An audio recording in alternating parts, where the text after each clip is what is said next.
उत्तर प्रदेश के मुख्यमंत्री योगी आदित्यनाथ का क्या कुछ कह रहे सुनाते हैं आपको। की भक्ति के माध्यम से आज भी वहां की भक्ति के माध्यम से हमें जानने सुनने को प्राप्त होता है।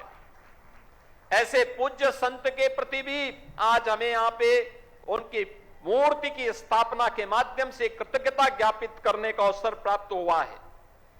और पूज्य स्वामी अरुणाचल कवि महास्वामी की, जिनके बारे में जिनका कालखंड सन 1711 से लेकर के 1779 तक है, इन्हें कर्नाटक संगीत में विशेष स्थान प्राप्त हुआ है और तमिलनाडु के वालुकर नामक गांव में इनका जन्म होता है।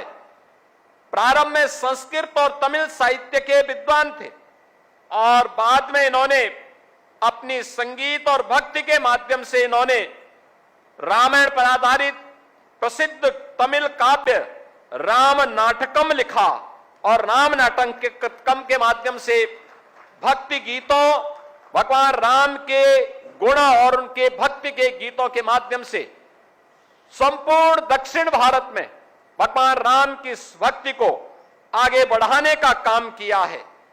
उनकी भी आज यहां पर प्रतिमा की स्थापना का कार्य और अनावरण का कार्यक्रम हुआ है। मैं इस अवसर पर कृतज्ञता ज्ञापित करने के लिए इन तीन पूज्य संतों के प्रति हमें आज कृतज्ञता ज्ञापित करने का अवसर प्राप्त हुआ है।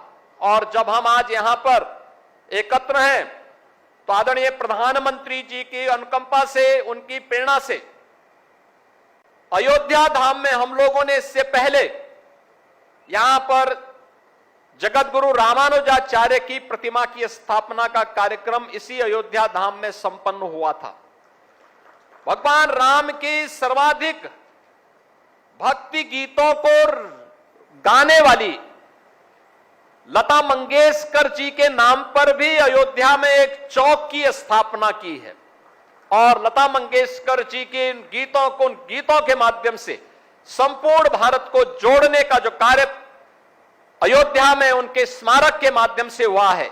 आज आप सभी राम जन्मभूमि मंदिर परिसर में उपस्थित हैं। से राम जन्मभूमि उत्तर, दक्षिण, पूरब, पश्चिम हर ओर लोगों के मन में एक भाव रहता था। जब राम जन्मभूमि के लिए आंदोलन चल रहा था तो जितना उत्साह अयोध्या में था उससे कम उत्साह तमिलनाडु में नहीं था। उतना ही उत्साह तमिलनाडु के अंदर भी हमें देखने को मिलता था। और मैं देखता था उस समय, हम लोग छोटे छोटे थे, हम लोग देखते थे जब राम जन्मभूमि आंदोलन में हम लोगों को आने का जाने का अवसर प्राप्त होता था। आंदोलनों में हम लोग देखते थे तमिलनाडु से, कर्नाटक से, आंध्र प्रदेश से, केरल से बड़ी संख्या में राम भक्त आकर के इस आंदोलन के, इस अभियान का हिस्सा बनते थे और एक ही उस समय नारा लगाते थे कि रामलला हम आएंगे, मंदिर वहीं बनाएंगे, मंदिर वहीं बनाएंगे का नारा लगता था। और उस समय लोग बोलते थे क्या मंदिर बन जाएगा? हम लोगों को संदेह तो नहीं था, हम मानते थे हमारा कार्य तो भगवान के प्रति समर्पण का है, बाकी तो भगवान अपना रास्ता स्वयं बनाएंगे।